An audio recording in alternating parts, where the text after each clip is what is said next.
Welcome to Cold Case Story. Today, we are going to start this story on a freezing morning in 1947 Los Angeles, where a horrifying discovery shattered the Hollywood illusion. You know, when we think of post-war LA, we usually picture the glitz, the glamour, the golden age of cinema, but this explainer is going to take us directly into the dark, gritty underbelly of that glittering dream. It was January 15th, the kind of bitter, cold winter morning that rarely ever settles over Southern California, but when it does, it settles completely, chilling you right down to the bone. The streets were mostly empty. There's this quiet, silver frost clinging to the winter grass, and right there, waiting in a vacant lot on South Norton Avenue, was a dark shape, partially obscured by the morning mist. It was a discovery that would permanently alter the landscape of American true crime. It literally shattered the carefully constructed illusions of glamour and safety that Los Angeles sold to the rest of the world. Pause. As we dive into this explainer, our goal today is to cut through decades of absolute sensationalism to uncover the chilling truth of what actually happened to a young woman who was just looking for a better life. So buckle up, because this is one of the most haunting mysteries we have ever covered. Section 1. A gruesome morning discovery.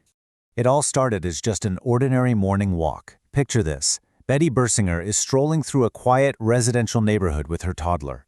Suddenly, she spots something strange in the weeds. At first glance, she thought it was just a discarded store mannequin.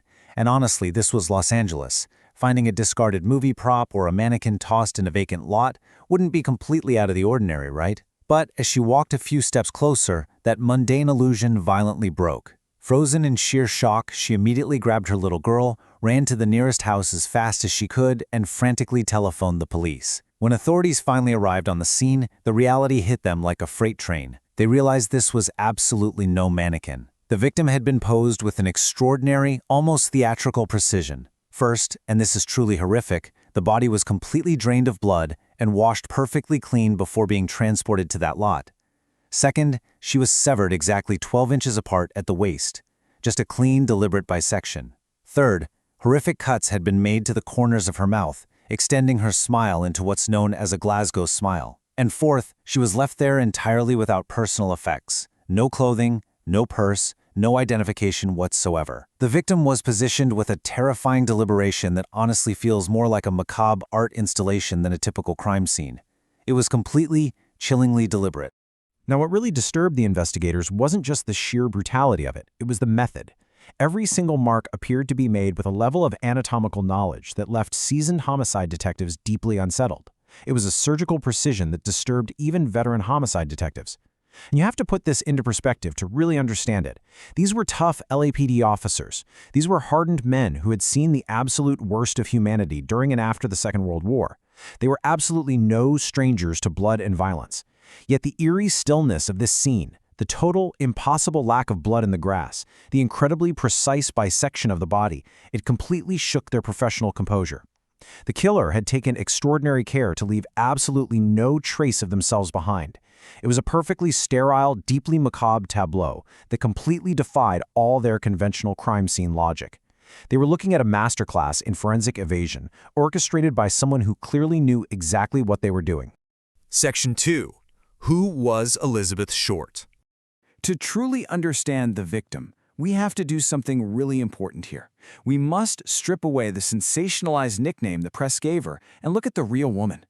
The myth tells the story of the Black Dahlia. It's this dark, mysterious moniker conjured up by the newspapers to sell copies, connecting her to glamorous danger, shadowy underworld figures, and illicit Hollywood secrets. It sounds exactly like a noir movie plot, doesn't it? But the reality? The reality was vastly different, and honestly, a lot more heartbreaking. Elizabeth Short was a 22-year-old girl from Boston. She worked normal, everyday jobs as a waitress and a cashier. She was entirely unlike the dark femme fatale myth manufactured by those newspapers. Sure, she was striking in appearance. She had this beautiful dark hair and pale skin. But at the end of the day, she was simply a regular person. She came out to Los Angeles seeking a better life, carrying the exact same ordinary hopes and dreams as thousands of other young women of her era. She wasn't entangled in some massive web of organized crime. She was simply a young woman trying to find her way, trying to make rent, and trying to survive in a really tough world.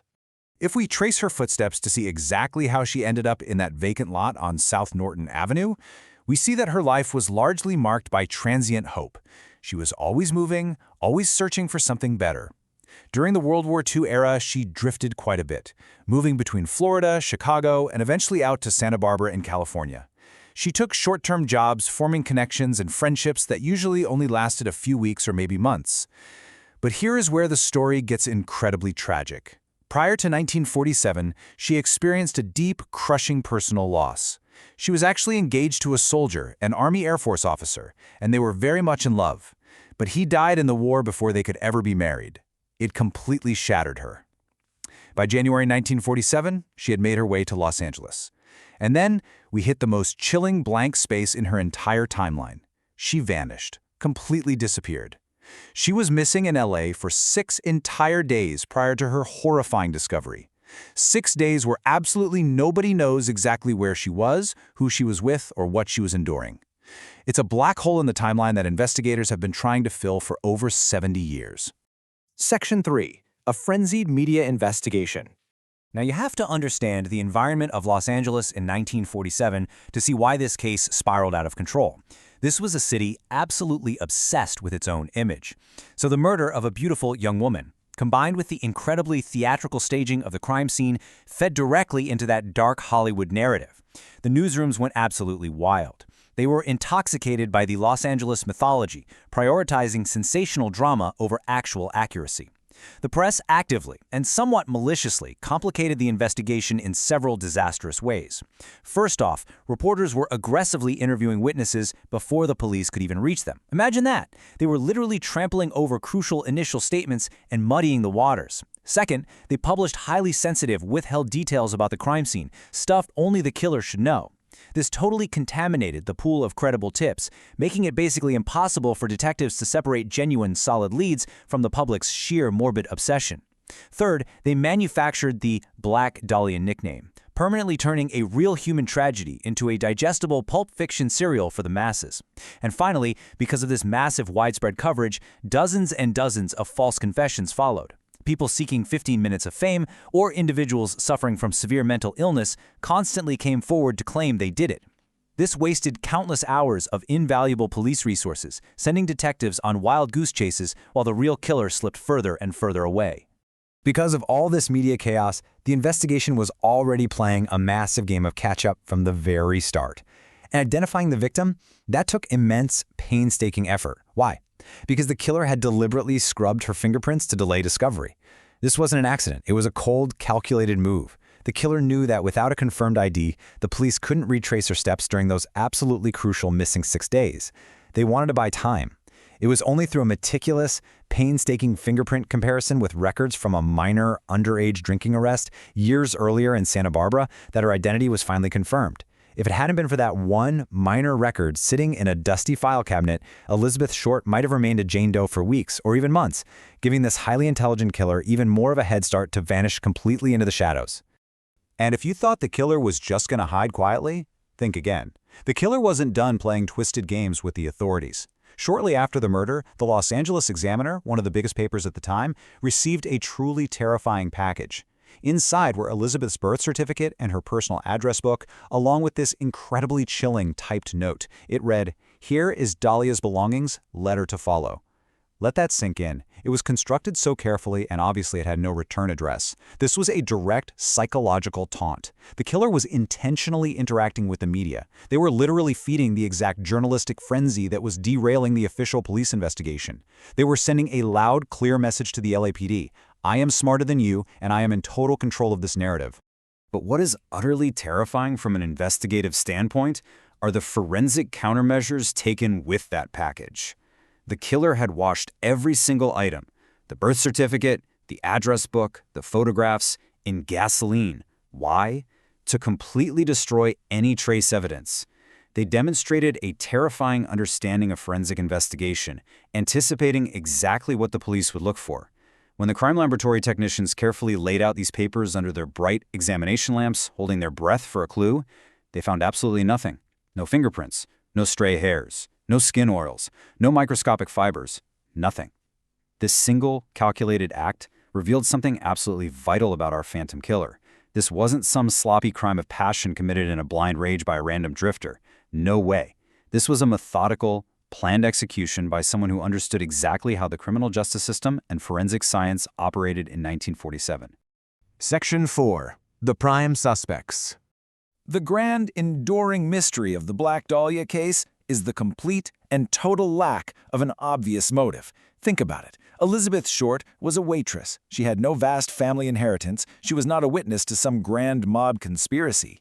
Yet she was targeted with a ferocity and a theatricality that completely defied logic. Despite having no known enemies, no wealth, and absolutely no ties to organized crime, the scale of the suspect list was absolutely staggering. Over 150 suspects were formally investigated by the LAPD. 150? Because of the surgical, precise nature of the bisection, investigators naturally focused heavily on the medical community. The dragnet pulled in medical students, prominent doctors, and various transient acquaintances she had met during her travels. Detectives chased down literally every single lead, every false confession, and every wild rumor whispered in a dark bar. Yet after rigorous, exhausting questioning and a massive drain of department resources, none of the resulting confessions actually held up to scrutiny. It was just a massive, frustrating maze of red herrings and dead ends. Every time they thought they had their guy, the evidence would just slip through their fingers like sand. However, out of those 150-plus names, a few really stood out from the pack, and one of the absolutely most compelling suspects was Dr. George Hodel. Now, Dr. Hodel was a wealthy, highly intelligent physician with a deeply disturbing personal history and documented connections to the exact social circles that Elizabeth occasionally moved in. But the craziest part of this theory didn't emerge until decades later. Decades after the murder, his own son, Steve Hodel, who happened to be a retired LAPD homicide detective himself, applied his seasoned investigative skills to his own late father. Can you imagine that? Investigating your own dad for the most infamous murder in LA history? Steve built a highly significant case. He identified what he believed were specific pieces of physical evidence, handwriting matches to the taunting letters, and deeply unsettling behavioral patterns that pointed directly to George Hodel. But unfortunately, the legal standard of proof was never met during George's lifetime. He died in 1999 without ever being officially charged, leaving this as an incredibly chilling, highly debated, but ultimately unproven theory. Section 5. An Enduring Hollywood Mystery. So where does that leave us today? Well, the Black Dahlia case remains one of the most documented and extensively analyzed murder investigations in all of American history. Yet, incredibly, it is still officially an open case.